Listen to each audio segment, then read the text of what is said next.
우리 오늘 이 말씀을 통하여서 예수의 마음을 품으라라는 제목을 함께 하나님의 말씀을 나눠보고자 합니다. 여러분, 사람들이 기쁨을 느낄 때가 언제일까요? 기쁨을 느낄 때, 로또 1등이 당첨됐을 때 기쁨을 느끼겠죠. 혹은 또 자녀가 좋은 직장, 또 좋은 대학에 들어갔을 때, 이럴 때 사람들은 많은 기쁨을 느낍니다. 아마도 많은 사람들이 기쁨을 느낄 때는 자신에게 좋은 일이 있을 때 기쁨을 느끼는 것 같습니다. 또 어떤 사람들은 내가 남들보다 더 우월해질 때 기쁨을 느끼기도 합니다. 저는 가끔 고속도로를 운전을 할 때 제가 가는 그 방향이 뻥뻥 뚫리고 반대편이 꽉 막혀 있으면 왠지 모를 제 안에 그런 희열과 기쁨이 올라오는 것을 느끼게 됩니다. 아마도 운전하시는 분들은 이 부분에 대해서 많은 부분들이 공감이 될 것입니다. 또 비트코인 광풍이 일어났을 때 비트코인을 투자한 사람들은 그 가격이 천정부지로 솟아올라갈 때마다 많은 기쁨을 느꼈을 것입니다. 그런데 또 반대로 요즘은 가격이 급격하게 떨어지다 보니까 이제는 투자를 안 했던 사람들이 오히려 기쁨을 느끼고 있습니다. 이렇듯 많은 사람들은 내가 남보다 더 잘 될 때 혹은 우월할 때 기쁨을 느끼게 됩니다. 그런데 오늘 본문을 통해서 우리에게 권면하고 있는 이 사도 바울은 전혀 다른 관점에서 우리에게 기쁨을 말하고 있습니다. 사도 바울은 어떤 관점에서 기쁨을 말하고 있습니까? 본문 1절과 2절의 말씀을 읽어보겠습니다. 시작. 그러므로 그리스도 안에서 여러분에게 무슨 격려나 사랑의 무슨 위로나 성령의 무슨 교제나 무슨 동정심과 자비가 있거든 여러분은 같은 생각을 품고 같은 사랑을 가지고 뜻을 합하여 한 마음이 되어서 내 기쁨이 넘치게 해 주십시오. 바울의 기쁨은 자신에게 어떤 좋은 일이나 자신이 다른 누군가보다 우월해져서 기쁨을 느끼는 것이 아니라 자신이 세웠던 이 빌립보 교회 성도들이 같은 생각과 같은 사랑을 가지고 한 마음이 되는 것이라고 말하고 있습니다. 여러분의 사도 바울은 자신이 잘되고 우월해지는 것이 자신의 기쁨이 아니라 여러분이 같은 생각과 사랑으로 하나가 되는 것이 기쁨이라고 말했을까요? 사도 바울의 기쁨의 관점은 자신의 관점이 아닌 하나님의 관점에서 바라보았기 때문입니다. 예수님께서 제자들에게 말씀하셨던 것이 있습니다. 그것은 너희가 서로 사랑하라였습니다. 그것이 아버지 하나님의 뜻입니다. 신앙생활에서 가장 중요한 것이 무엇일까요?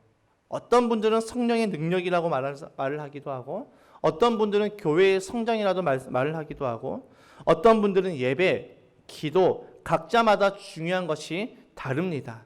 사실 가장 중요하다고 생각하는 것이 각자가 다르기 때문에 교회는 하나가 되지 못합니다. 그래서 이 부분을 잘 정립해 나가야 됩니다. 신앙생활에서 가장 중요한 것은 예배, 교회 성장 이런 것들도 물론 중요하지만 가장 중요한 것은 바로 관계입니다. 그래서 예수님께서는 율법학자들이 예수님께 나와서 가장 중요하고 가장 크고 제1번 계명이 무엇인지 물어봤을 때 첫째는 하나님을 사랑하는 것이고 둘째는 이웃을 사랑하는 것이라고 말씀하셨습니다. 가장 중요한 계명이 관계임을 말씀하신 것이죠. 그러니까 예수님의 말씀은 신앙생활에서 가장 중요한 것은 관계라고 말씀하신 것입니다. 그렇기에 사도 바울은 자신의 관점이 아닌 하나님의 관점에서 봤을 때 자신의 가장 큰 기쁨은 내가 잘 되는 것이 아니라 교회가 하나가 되는 것이요 성도가 하나가 되는 것이었습니다. 그런데 이 교회와 성도가 하나가 되기 위해서는 우리의 능력으로는 불가능하지요. 그래서 사도 바울은 우리에게 이렇게 권면하고 있습니다. 본문 5절의 말씀 함께 읽겠습니다. 시작. 여러분 안에 이 마음을 품으십시오. 그것은 곧 그리스도 예수의 마음이기도 합니다. 아멘. 사도 바울은 빌립보 교회를 향하여서 예수의 마음을 품으라고 말하고 있습니다. 너희가 하나 되기 위해서는 이 예수의 마음을 품어야 된다고 말씀하고 있습니다. 그렇다면 사도 바울이 말하는 이 예수의 마음을 품는 것은 무엇을 의미하는 것일까요? 사도 바울은 예수님의 마음을 품으라고 말하기 전에 3절과 4절의 말씀을 통해서 이렇게 말하고 있습니다. 무슨 일을 하든지 경쟁심이나 허영으로 하지 말고 겸손한 마음으로 하고 자기보다 남을 낮게 여기십시오. 또한 여러분은 자기 일만 돌보지 말고 서로 다른 사람의 일도 돌보아 주십시오. 사도 바울은 이 말씀을 통해서 세 가지를 우리에게 말씀해 주고 있습니다. 첫 번째는 겸손한 마음으로 일을 하는 것, 그리고 두 번째는 상대방을 존중하는 것, 세 번째는 다른 사람을 배려하는 것을 말하고 있습니다. 교회가 이렇게 될 때 건강하게 세워지며 교회가 이렇게 될 때 하나가 되는 것임을 말씀하고 있죠. 어쩌면 이 사도 바울의 권면은 이 세상의 소리와 세상의 모습과는 정반대되는 권면이자 모습입니다.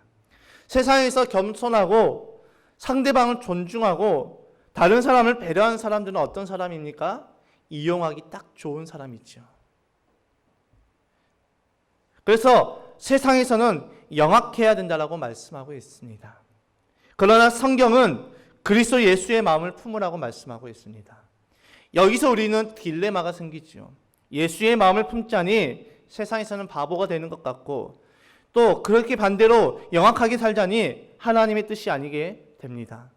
그렇다면 우리는 왜 예수 그리스도의 마음을 품어야 될까요? 그 이유는 다른 것이 아닙니다. 예수님께서 그렇게 하셨기 때문입니다. 예수님께서 겸손하셨고 상대방을 존중하셨고 다른 사람을 배려하셨기 때문입니다. 예수님의 모습에 관해서 6절부터 8절까지 이렇게 기록되어 있습니다. 함께 읽어보겠습니다. 시작. 그는 하나님의 모습을 지니셨으나 하나님과 동등함을 당연하게 생각하지 않으시고 오히려 자기를 비워서 종의 모습을 취하시고 사람과 같이 되셨습니다. 그는 사람의 모양으로 나타나셔서 자기를 낮추시고 죽기까지 순종하셨으니 곧 십자가에 죽기까지 하셨습니다. 아멘. 예수님께서는 이 땅에 오셔서 예수님께서 마땅히 누리셔도 될 그 모든 권리를 다 포기하셨습니다. 예수님은 하나님처럼 영광 받으시기에 합당하신 분이셨습니다. 동등하게 여김을 받으시기에 합당하신 분이셨습니다. 그런데 그렇게 하시지 않으셨습니다. 하나님을 존중하셨습니다. 하나님의 권위를 존중하셨습니다. 성부 하나님과 성자 하나님과의 관계는 어떤 관계일까요? 상하 관계일까요? 아버지와 아들이니까 상하 관계였을까요? 아닙니다. 서로를 영화롭게 하시는 가운데 완전한 영광 중에 거하시고 완벽한 행복과 최상의 기쁨을 누리시며 완전하게 서로 사랑하시고 서로 사랑받으시는 관계셨습니다. 그런데 예수님께서는 그 관계를 포기하셨습니다. 그리고 자기를 비워서 종의 모습이 되었다라고 오늘 본문은 말하고 있지요. 하나님을 존중하셨고 겸손하게 낮아지심으로 종의 모습이 되었습니다. 그리고 종의 모습이 되어서 하나님의 말씀에 순종함을 선택하셨습니다. 여기서 선택이라는 그 단어는 어쩔 수 없이 위력에 의해서 하고 있음을 말하는 것이 아닙니다. 스스로 그 길을 선택하였음을 말씀하는 것입니다. 예수님께서는 스스로 종의 모습이 되시기를 선택하셨고 예수님께서는 스스로 낮아지시기를 선택하셨고 영광 받으실 자리에서 내려오셨음을 선택하셨고 순종의 자리, 죽음까지 순종하시는 것을 선택하셨습니다. 예수님은 당신이 받아야 될 그 마땅한 영광을 포기하셨으며 당신이 누리셔야 될 마땅한 권리를 다 포기하시고 이 땅에 종의 모습으로 가장 낮은 자의 모습으로 오셔서 죽기까지 순종하셨다는 것입니다. 여러분, 왜 예수님께서 이렇게까지 하셨을까요? 왜 예수님께서 굳이 모든 것들을 다 포기하시고 십자가의 길을 가셨을까요? 그 이유는 딱 한 가지입니다. 바로 사랑입니다. 예수님이 저와 여러분들을 사랑하셨기 때문에, 우리를 사랑하셨기 때문에 당신의 권리를 포기하시고 당신의 평안을 버리시고 당신의 편안을 버리시고 우리에게 평안을 주시기로 작정하시고 그것을 행하시고 순종하셨습니다. 우리를 살리고자 당신이 죽으신 이유는 여러 가지 이유들이 아니었습니다. 딱 한 가지였습니다. 그 이유는 바로 사랑이었습니다. 그 사랑이 우리를 살리셨고 그 사랑이 저와 여러분의 신분을 바꾸셨고 그 사랑이 이제는 하나님의 자녀로서 영생을 얻게 되는 삶을 살아갈 수 있게 바꿔주셨습니다. 요한복음 3장 16절의 말씀을 읽어볼까요? 시작. 하나님께서 세상을 이처럼 사랑하셔서 외아들을 주셨으니 이는 그를 믿는 사람마다 멸망하지 않고 영생을 얻게 하려는 것이다. 아멘. 하나님께서 예수님을 이 땅에 보내신 이유도, 예수님 당신이 본인이 누릴 수 있는 모든 권리를 내려놓고 이 땅에 내려오셔서 죽으신 이유도 많은 이유가 있어서가 아니라 딱 한 가지의 이유였습니다. 그 이유는 사랑이었습니다. 그 사랑 때문에 예수님께서는 모든 것을 다 포기하셨습니다. 그렇다면 예수님께서는 모든 것을 다 포기하시고 본인이 누려야 될 그 권리, 본인이 누려야 될 그 편안, 영광, 이 모든 것들을 다 포기하시고 얻었던 것이 무엇일까요? 예수님께서 모든 것을 다 포기하시고 얻은 것은 바로 우리들입니다. 자신의 생명도 영광도 누릴 수 있는 그 모든 것들을 다 포기하시고 얻은 것이 바로 이 시간 예배하는 저와 여러분들, 이 땅에 있는 모든 그리스도인들, 우리 모두를 얻으셨습니다. 그리고 주님은 우리를 얻었던 것이 너무 기뻐하셨습니다. 이사야 53장 10절의 말씀을 개역개정의 말씀으로 한번 살펴보겠습니다. 시작. 여호와께서 그에게 상함을 받게 하시기를 원하사 질고를 당하게 하셨은즉 그의 영혼을 속건 제물로 드리기에 이르면 그가 씨를 보게 되며 그의 날은 길 것이요 그의 손으로 여호와께서 기뻐하신 뜻을 성취하리로다. 아멘. 이 말씀의 앞부분인 여호와께서 그에게 상함을 받게 하시기를 원하사, 이 부분을 킹제임스 번역으로 보게 되면 이렇게 해석이 됩니다. 그를 상하게 하는 것이 주를 기쁘시게 하였기에. 성자 하나님이신 예수 그리스도가 십자가에서 고난을 받으시고 죽으신 그 순간이 하나님께서 세상과 인간을 창조한 이래 가장 기쁨의 순간이 되었다라고 표현을 하고 있습니다. 왜일까요? 예수님의 죽으심으로 하나님께서는 그토록 사랑하셨던 저와 여러분을 그토록 사랑하셨던 우리가 다시 살아났기 때문입니다. 예수님께서 죽으셨다는 그 아픔보다, 그 슬픔보다 우리가 살아났다는 그 기쁨이 더 크셨습니다. 그 이유는 딱 한 가지입니다. 바로 하나님의 사랑이죠. 하나님의 사랑이 당신의 독자 예수 그리스도가 죽으심보다 우리가 살아났다는 것이 더 기쁘셨고 창조 이래 가장 큰 기쁨임을 표현하고 있습니다. 그리고 하나님은 예수님을 죽으심으로만 끝낸 것이 아닙니다. 그를 지극히 높여드렸다라고 말씀하고 있죠. 9절에서 11절 말씀입니다. 시작. 그러므로 하나님께서는 그를 지극히 높이시고 모든 이름 위에 뛰어난 이름을 그에게 주셨습니다. 그리하여 하늘과 땅 위와 땅 아래에 있는 모든 것들이 예수의 이름 앞에 무릎을 꿇고 모두가 예수 그리스도는 주님이시라고 고백하여 하나님 아버지께 영광을 돌리게 하셨습니다. 아멘. 여러분, 세상의 관점으로 보면 예수님께서는 아버지에게 버림을 받았고 그 당시 모든 유대인들이 생각했던 하나님의 저주를 받았다라는 그 십자가에 못 박혀 죽으는 비참하게 죽으셨는데, 세상의 관점에서 보면 예수님처럼 정말 불쌍하고 비참한 분이 없는데 오히려 하나님께서는 그분의 이름을 높이시고 땅 위와 땅 아래에 있는 모든 것들이 예수님 앞에 무릎을 꿇고 하나님께 영광을 돌리셨다라고 말씀하고 있습니다. 우리의 딜레마가, 제가 초반에 말씀드렸던 우리의 딜레마가 여기서 풀리는 것입니다. 세상의 그 관점대로 살자니 하나님의 뜻은 아니고 하나님의 뜻으로 살자니 세상에서 바보가 되는 것 같은 그런 딜레마 속에 있었는데 하나님께서 이 모든 딜레마를 이 말씀을 통해서 다 풀어주셨습니다. 그래서 예수의 마음을 품을 때 우리는 세상의 바보가 되는 것이 아니라 오히려 우리를 통하여서 하나님께 영광을 돌리고 모든 자들이 우리에게 무릎을 꿇는다라고 말씀하고 있습니다. 이 세상에서 가장 영화로운 존재, 가장 축복된 존재가 된다라고 말씀하고 있습니다. 예수님께서는 우리를 살리시기 위해서 당신이 당연히 누려야 될 그 권리를 기꺼이 포기하셨습니다. 권리를 포기하고 사랑을 선택했습니다. 세상의 관점에서 보면 그것만큼 미련하고 그것만큼 바보 같은 행동은 없을 것입니다. 그러나 그 사랑이 우리를 구원하였고 그 사랑이 우리를 살리셨습니다. 사도 바울 역시도 자신이 한 사람이라도 구원하기 위해서는 내가 타인을 위해서 변했다라고 고백하고 있습니다. 사도 바울도 예수님도 타인을 위해서, 영혼을 위해서 능력이 아닌 겸손을 선택하신 것이죠. 그리고 그들이 능력이 아닌 겸손을 선택하셨던 그 기초는 바로 사랑이었습니다. 바울은 고린도 교회 성도들을 향해서 이렇게 고백합니다. 고린도전서 9장 19절에서 22절의 말씀이 조금 길지만 함께 읽어보겠습니다. 시작. 나는 어느 누구에게도 얽매이지 않는 자유로운 몸이지만 많은 사람을 얻으려고 스스로 모든 사람의 종이 되었습니다. 유대 사람들에게는 유대 사람을 얻으려고 유대 사람과 같이 되었습니다. 율법 아래에 있는 사람들에게는 내가 율법 아래에 있지 않으면서도 율법 아래에 있는 사람을 얻으려고 율법 아래에 있는 사람같이 되었습니다. 율법이 없이 사는 사람들에게는 내가 하나님의 율법이 없이 사는 사람이 아니라 그리스도의 율법 안에서 사는 사람이지만 율법 없이 사는 사람들을 얻으려고 율법 없이 사는 사람같이 되었습니다.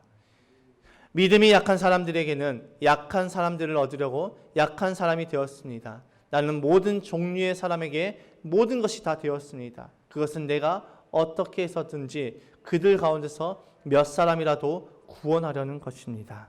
아멘. 바울의 고백은 내가 몇 사람이라도 구원하기 위해서 내가 유대 사람같이 율법 아래에 있는 사람같이 율법 없이 사는 사람같이 내 믿음이 약한 사람같이 되었다라고 말씀하고 있습니다. 그는 높은 자리에서 믿음이 약한 사람들을 깔보면서 어떻게 저렇게 살아가라고 이야기하지 않고 그들처럼 낮아졌다라고 말씀하고 있습니다. 예수님께서 높은 자리에서 우리를 심판하시기 위해서 그 자리를 지키고 서 있었던 것이 아니라 우리를 살리시기 위해서 이 땅에 내려오셔서 낮아지심으로 우리를 구원하셨습니다. 자신의 위대함, 자신의 우월함을 내세운 것이 아니라 그들 앞에 바울은 예수 그리스도의 사랑 때문에 겸손함을 선택했습니다. 왜일까요? 왜 바울은 자신의 위대함, 자신의 잘남을 내세우지 않고 그들 앞에 겸손함을 선택했을까요? 그것이 진짜 능력이기 때문입니다. 그 사랑이 영혼을 살리고 사람을 살릴 수 있는 능력이기 때문입니다. 바울은 무엇에 기초해서 자신이 변했을까요? 바로 예수 그리스도의 마음이죠. 바로 그리스도의 사랑이죠. 그리고 이것은 성령의 능력입니다. 남을 위해서, 타인을 위해서 내가 변하는 것은 내 능력이 아닙니다. 내 노력이 아닙니다. 나는 얼마든지 할 수 있어. 아니요, 천만의 말씀이요. 우리 스스로를 할 수가 없습니다. 성령의 능력이 아니고서는 절대적으로 불가능합니다. 바울은 성령의 능력으로 우리에게 이렇게 권면하고 있습니다. 여러분 안에 이 마음을 품으십시오. 그것은 곧 그리스도 예수의 마음이기도 합니다. 오늘 말씀을 통해서 우리는 두 가지 교훈을 얻게 됩니다. 첫 번째는 하나님의 뜻대로 사는 것은 바보가 되는 것이 아니라는 것입니다. 예수의 마음을 품는 것은 바보가 되는 것이 아닙니다. 그리스도의 사랑으로 섬기는 것은 바보가 되는 것이 아닙니다. 하나님의 방법으로 살아가는 것이 세상적인 관점에서 보면 바보처럼 보이지만 결코 아닙니다. 바울은 고린도 교회를 향해서 이렇게 선언했습니다. 고린도후서 6장 7절에서 10절의 말씀입니다. 시작. 진리의 말씀과 하나님의 능력으로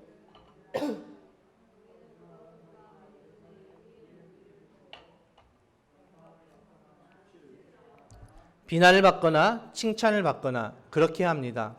우리는 속이는 사람 같으나 진실하고 이름 없는 사람 같으나 유명하고 죽는 사람 같으나 보십시오 살아 있습니다.